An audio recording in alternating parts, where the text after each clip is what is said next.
Hi friends, ഏതോ ജന്മകൽപ്പനയുടെ ഇന്നത്തെ episode റിവ്യൂയിലേക്ക് എല്ലാവർക്കും സ്വാഗതം. അശ്വിൻ ചോദിക്കുകയാണ്, നീ മത്സരത്തിൽ തോൽക്കുന്നുള്ള കാര്യം അങ്ങോട്ട് സമ്മതിച്ചേക്കുന്നൊക്കെ പറയുന്നുണ്ട്. അതിന് വേറെ ആളെ നോക്കണം, ഇത് ഞാൻ ജയിക്കാൻ വേണ്ടിയിട്ട് തന്നെയാണ് മത്സരിക്കുന്നതെന്നൊക്കെ ശ്രുതി പറയുകയാണ്. അപ്പോൾ അവസാനം അശ്വിൻ പറയുകയാണ്, ഞാൻ മത്സരത്തിൽ ഞാൻ ജയിക്കുകയാണെന്നുണ്ടെങ്കിൽ നീ എനിക്ക് എന്ത് തരും എന്ന് ചോദിക്കുകയാണ് കേട്ടോ. അപ്പോൾ ശ്രുതി ഒന്നും മിണ്ടുന്നില്ല. നീ എന്താ അതിന് മറുപടി പറയാത്തത്? മത്സരത്തിൽ നീ ജയിക്കുകയാണെന്നുണ്ടെങ്കിൽ എനിക്ക് നീ എന്ത് തരും എന്ന് ചോദിക്കുകയാണ് കേട്ടോ. പിന്നീട് കാണിക്കുന്നത് എല്ലാവരും കൂടെ ഇങ്ങനെ ഇരുന്ന് സംസാരിക്കുന്ന സമയത്ത് മോളെ ആ സമ്മാനങ്ങളൊക്കെ എടുത്തിട്ട് കൊടുക്കാനായിട്ട് പ്രേമിള പറഞ്ഞിട്ടുണ്ടായിരുന്നല്ലോ. അപ്പോൾ പ്രീതി ഇങ്ങനെ ഒരു സമ്മാനം കൊണ്ടുവന്നിട്ട് അച്ഛന് കൊടുക്കുകയാണ്. എന്നിട്ട് അച്ഛൻ്റെ കാലൊക്കെ തൊട്ട് നിറയിൽ വെക്കുന്നുണ്ട്. എന്നിട്ട് അതിന് ശേഷം പിന്നീട് ഒരു കവർ എടുത്തിട്ട് മനോരമയ്ക്ക് കൊണ്ടുകൊടുക്കുകയാണ്. മനോരമയ്ക്ക് കൊണ്ടുകൊടുക്കുന്ന സമയത്ത് മനോരമ അപ്പം തന്നെ അത് പൊട്ടിച്ച് നോക്കുകയാണ് കേട്ടോ. നെക്ലസ് കണ്ടോടുകൂടിയിട്ട് മനോരമയ്ക്ക് അങ്ങോട്ട് ഭയങ്കര ഇഷ്ടമായി. എന്നിട്ട് പെട്ടെന്ന് ഇങ്ങനെയൊക്കെ പറയുന്നുണ്ടെങ്കിലും പെട്ടെന്ന് അത് ഇഷ്ടമായില്ല എന്നുള്ള രീതിയിൽ ഇങ്ങനെ നോക്കാൻ എന്നിട്ട് അതിങ്ങനെ കയ്യിലെടുത്തിട്ട് ഇത് സ്വർണം തന്നെയാണോ എന്നൊക്കെ ചോദിക്കുന്നുണ്ട്. ഇതൊരു ഏകദേശം 5 പവൻ്റെ സ്വർണ്ണം ഉണ്ടാവും. 5 പവൻ്റെ നെക്ലസൊക്കെ നിങ്ങൾ സമ്മാനമായിട്ട് തരുമോ എന്നൊക്കെ ചോദിക്കുകയാണ് കേട്ടോ.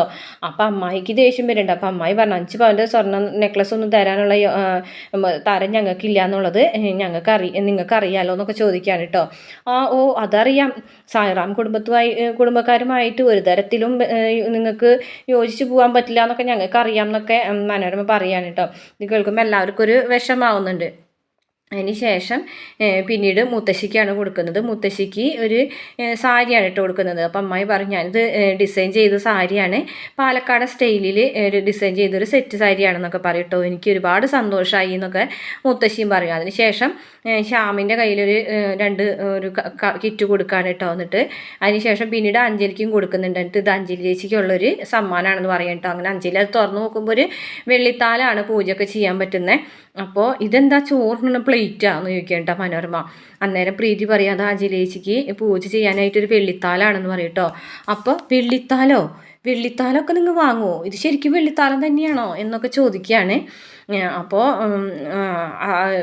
എല്ലാവർക്കും വിഷമാവാണ് കേട്ടോ അത് പറയണത് കേൾക്കുമ്പോൾ. അപ്പോൾ ആകാശ് പറയാണ്, അപ്പോൾ ഇനി ചേച്ചി ഇതിലായിരിക്കുമല്ലോ എന്നും പൂജ ചെയ്യുന്നത് അങ്ങനെയൊക്കെ പറയും കേട്ടോ. മാത്രമല്ല ഇത് നല്ല ക്വാളിറ്റിയുള്ള വെള്ളിയാണ് എന്നൊക്കെ പറയും.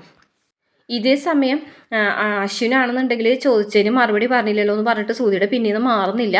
അപ്പോൾ ശ്രുതി പറയും, ശരി, ഞാൻ നിങ്ങൾ ജയിക്കുകയാണെന്നുണ്ടെങ്കിൽ നിങ്ങൾ പറയുന്നത് എന്തും ഞാൻ ചെയ്യാമെന്ന് പറയട്ടോ. അപ്പോൾ അശ്വിൻ പറയണതേ നന്നായി ആലോചിച്ചിട്ട് പറഞ്ഞാൽ മതി, നീ ദുഃഖിക്കേണ്ടി വരും എന്നൊക്കെ പറയാൻ കേട്ടോ. അപ്പോൾ ശ്രുതി പറയുന്നത് പുറത്തുനിന്ന് ആളിറങ്ങിയിട്ട് ജയിക്കുക എന്നുള്ളൊരു ഇതോട് കൂടിയിട്ടാണ് വന്നിരിക്കുന്നതെന്നുണ്ടെങ്കിൽ അത് വേണ്ട, ഇത് കലയാണ്, കല അതുകൊണ്ട് അതിനുള്ള കഴിവും കൂടെ വേണം എന്നൊക്കെ പറയാൻ കേട്ടോ. അപ്പോൾ അശ്വിൻ പറയാണ്, നീ പറഞ്ഞത് മറക്കണ്ട, നീ ഇപ്പം ഈ പറഞ്ഞത് ആലോചിച്ച് വിഷമിക്കേണ്ടി വരും എന്നൊക്കെ പറയാൻ കേട്ടോ. അപ്പോൾ ശ്രുതിയാണെന്നുണ്ടെങ്കിൽ ഒരു പൊടിക്ക് വിട്ടുകൊടുക്കുന്നില്ല. ശ്രുതി പറഞ്ഞാണ്, എനിക്കൊരു കുഴപ്പമില്ല, ഇതിൽ ഈ മത്സരത്തിൽ ഞാൻ ജയിക്കും എന്നുള്ള കാര്യം എനിക്ക് 100% ഉറപ്പുണ്ടെന്നൊക്കെ പറയും കേട്ടോ. അപ്പോൾ അങ്ങനെ ഓക്കെ ശരി എന്ന് പറഞ്ഞിട്ട് അശ്വിൻ ഇങ്ങനെ പോകാണ് കേട്ടോ. അപ്പോൾ ശ്രുതി പിന്നെ വിളിക്കുക, ഒരു നിമിഷം, അതെ അങ്ങനെ അങ്ങ് പോയാലോ, പിന്നെന്താ എന്ന് ചോദിക്കും കേട്ടോ. അപ്പോൾ അശ്വിൻ, അതല്ല, ഞാൻ മത്സരത്തിൽ ജയിക്കുകയാണെന്നുണ്ടെങ്കിൽ നിങ്ങൾ എന്ത് തരും എന്ന് ചോദിക്കാൻ കേട്ടോ. അപ്പോൾ അശ്വിൻ പറയാണ്, ഞാൻ നീ പറയുന്നത് എന്തും ഞാൻ കേൾക്കാമെന്ന് പറയാൻ കേട്ടോ. അപ്പോൾ കുറേ കാര്യങ്ങൾ ശ്രുതി ഇങ്ങനെ പറയുന്നുണ്ട് കേട്ടോ. നിങ്ങൾ കുറേ കണക്കുകളൊക്കെ പറഞ്ഞല്ലോ, നിങ്ങളെ മുന്നിൽ ഞാൻ കുറേ സ്ഥലത്ത് തോറ്റു പോയിട്ടുണ്ടെന്നുള്ള കാര്യമൊക്കെ. ഈ ഓരോ സ്ഥലങ്ങളിൽ ഞാനും കുറേ ജയിച്ചിട്ടുണ്ട് നിങ്ങളുടെ മുന്നിൽ, അത് നിങ്ങൾ മറക്കണ്ട. നിങ്ങൾ ജോലി തരാണ്ട് ഞാൻ അവിടെ നിന്ന് പോയപ്പോൾ നിങ്ങൾ എന്നെ വീണ്ടും എനിക്ക് വിളിച്ച് ജോലിയൊക്കെ തന്നിട്ടുണ്ട്, അതൊക്കെ മറക്കണ്ടാട്ടാന്നൊക്കെ പറയും. അശ്വിൻ അങ്ങനെ അകത്തേക്ക് ചെല്ലുട്ടോ. അപ്പോൾ ഈ വെള്ളിത്താലത്തിൻ്റെ കാര്യം പറഞ്ഞിട്ട് മനോരമ അവരെ കുറ്റപ്പെടുത്തിക്കൊണ്ടിരിക്കുകയാണ്. അപ്പോൾ അശ്വിൻ ഇങ്ങനെ വന്നിരിക്കണ കാണുമ്പോൾ ആകാശായൊരു വെള്ളിത്താലം വാങ്ങാണ് അഞ്ജലിയുടെ കയ്യിൽ നിന്നിട്ട്. ചേട്ടാ ഇതൊന്നും നോക്കി ചേട്ടാ, ഇത് നല്ല ക്വാളിറ്റി ഉള്ള വെള്ളിയല്ലേ എന്ന് ചോദിക്കും കേട്ടോ. അപ്പോൾ അതെ, ഇത് നല്ലതാണല്ലോ, അടിപൊളിയാണല്ലോ, ഇത് അഞ്ജലി ചേച്ചിക്ക് ഇഷ്ടമായോ, ഇത് നല്ല ക്വാളിറ്റി ഉള്ള വെള്ളിയാണെന്നൊക്കെ പറയും കേട്ടോ. അപ്പോൾ അവരങ്ങനെ പുകഴ്ത്തി പറയുന്നുണ്ട്. അപ്പോൾ അഞ്ജലിയുടെ ഒക്കെ കൊടുക്കുന്നുണ്ട് കേട്ടോ. അത് എന്നിട്ട് പറയുന്ന ആകാശല്ല നമ്മുടെ ശ്യാമ പറയാണ്, ഒരുപക്ഷെ പ്രീതിനെ കല്യാണം കഴിച്ച് കൊണ്ടുവരുമ്പോൾ ഈ വെള്ളിത്താളത്തിലായിരിക്കും ആരതി ഒഴിയാൻ പോകുന്നത് അഞ്ജലി എന്നൊക്കെ പറയട്ടോ. അപ്പോൾ എല്ലാവരും കൂടെ അങ്ങനെ ചിരിക്കുന്നുണ്ട്. അങ്ങനെ എല്ലാവരും കൂടെ സംസാരിച്ചുകൊണ്ടിരിക്കുന്ന സമയത്ത് ശ്രുതി ചായയും കൊണ്ടുവരികയാണ് കേട്ടോ. അങ്ങനെ എല്ലാവർക്കും ചായ കൊടുക്കുകയാണ്. അശ്വിനിങ്ങനെ ചായ കൊടുക്കുമ്പോൾ അശ്വിനിങ്ങനെ ശ്രുതിനെ ദേഷ്യത്തോടു കൂടിയിട്ടൊക്കെ ഇങ്ങനെ നോക്കുന്നുണ്ട് കേട്ടോ. അപ്പോൾ മുത്തശ്ശി പറയാണ്, ഇപ്പോഴെങ്കിലും ശ്രുതി നിനക്ക് പുറത്തേക്കൊന്നും വരാൻ തോന്നില്ലേ, നീ എന്തെടുക്കായിരുന്നു എന്നൊക്കെ ചോദിക്കാൻ കേട്ടോ. ഞാൻ കിച്ചണിലായിരുന്നു മുത്തശ്ശി എന്ന് പറയും. അപ്പോൾ നാളത്തെ സംഗീതം നമുക്ക് അടിപൊളിയാക്കണം കേട്ടോ, ഡാൻസ് പ്രാക്ടീസൊക്കെ നടക്കുന്നുണ്ടോ എന്നൊക്കെ മോഹനങ്ങൾ ചോദിക്കുന്നുണ്ട്. ആ അങ്കിൾ ഉണ്ട് എന്ന് പറയുന്നിട്ട്. അപ്പോൾ മത്സരത്തിൻ്റെ കാര്യങ്ങളൊന്നും മറക്കണ്ട എന്നൊക്കെ പറയും. അപ്പോൾ അശ്വിനി ഇങ്ങനെ എഴുന്നേറ്റ് പറയുന്നു, അതെ സംഗീത് അടിപൊളിയാക്കണം, മത്സരിക്കുന്നവർ തമ്മിലുള്ള വാശിയും വൈരാഗ്യം ഉണ്ടാവണം, അവർ തമ്മിലുള്ള ബെറ്റും ഓർമ്മ വേണം, അങ്ങനെയുള്ള കാര്യങ്ങളൊക്കെ ഒരു അർത്ഥം വെച്ച നിലയിൽ ശ്രുതിനെ നോക്കി പറയാണ്. ശ്രുതിയാണെന്നുണ്ടെങ്കിലും ദേഷ്യത്തോട് കൂടിയിട്ട് അശ്വിന ഞാൻ ജയിക്കും എന്നുള്ള രീതിയിൽ ഇങ്ങനെ നിൽക്കുകയാണ് കേട്ടോ. അങ്ങനെ അശ്വിന അവിടെ നിന്ന് പോകുകയാണ്. അപ്പോൾ മുത്തശ്ശി പറയുന്നുണ്ട്, മോളെ ശ്രുതി നീ നാളെ വരില്ലേ? പിന്നെന്താ, ഉറപ്പായിട്ടും വരും എന്നൊക്കെ പറയും. അങ്ങനെ എല്ലാവരും കൂടെ യാത്ര പറഞ്ഞ് പിരിയാണ്.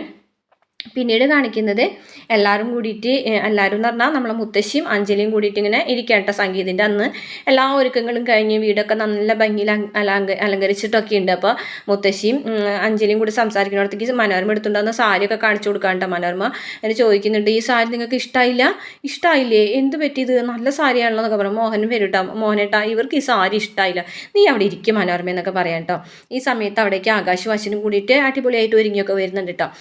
എൻ്റെ ആകാശ് അനിയനെ കാണാനായിട്ട് ഇപ്പോൾ ഇന്ന് നല്ല ഭംഗിയുണ്ട്, രാജകുമാരനെ പോലെ ഉണ്ടെന്നൊക്കെ പറയുമ്പോൾ മനോർ പറയും, എന്ത് കാര്യം, ഇന്ന് അവൻ എൻ്റെതല്ലാതായി മാറില്ലേ, അവന് മറ്റൊരു അവകാശം കൂടെ വരില്ലേ, ഹി മേരി ഗേൾ എന്നൊക്കെ പറയാൻ കേട്ടോ. അപ്പോൾ അത് പിന്നെ അങ്ങനെയല്ലേ എന്നൊക്കെ അഞ്ജലി പറയുന്നുണ്ട് കേട്ടോ. അതെന്തായാലും വേണ്ടതല്ലേ ആൻറ്റി എന്നൊക്കെ പറയുന്നുണ്ട്. എന്തായാലും എന്തൊക്കെ തന്നെ ആയാലും പെറ്റ സ്റ്റൊമക്കിന് അതിൻ്റെ പെയിൻ അറിയുള്ളൂ എന്നൊക്കെ പറയാണ്.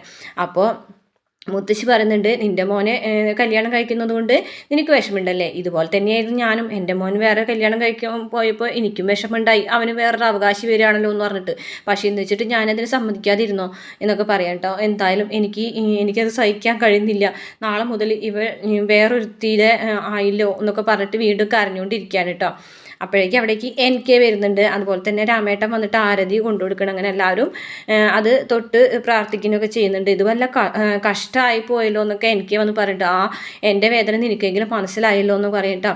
അയ്യോ ആ കഷ്ടമല്ല, കഷ്ടം തീ എന്നൊക്കെ പറയട്ടോ. അപ്പോൾ ഇതെന്താണെന്ന് ചോദിക്കാൻ കേട്ടോ. അത് ആരതി ഒഴിഞ്ഞതാ. എന്തായാലും ആകാശിൻ്റെ സംഗീതനായിട്ട് അടിപൊളിയാക്കണം എന്ന് എല്ലാവരും കൂടി തീരുമാനിക്കുകയാണ്.